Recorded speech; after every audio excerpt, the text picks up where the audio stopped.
আসসালামু আলাইকুম। তো আজকে আমরা পোস্ট গ্রাজুয়েশন প্রিপারেশনের কিডনি অ্যান্ড অ্যাড্রেনাল গ্ল্যান্ডের কিডনি পোর্শনটুকু পড়ব। তো বরাবরের মতোই আমি জেনেসিসের লাস্ট আমার ডায়মন্ড নিয়ে বসেছি এবং জেনেসিসের যে শিফটটা আছে সেটা নিয়ে বসেছি। তো এখানে প্রথমে শুরু করতে হবে। প্রথমে হচ্ছে যে কোশ্চেনটা রয়েছে, এটা হলো দি কিডনিস আর সাপোর্টেড বাই, এখানে কয়েকটা অপশন আছে। দি কিডনিস আর সাপোর্টেড বাই, এখানে সাপোর্টস অফ কিডনি এটা পড়তে বলছে।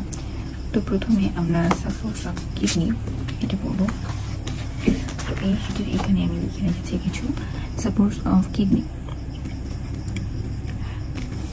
এখানে সাপোর্টস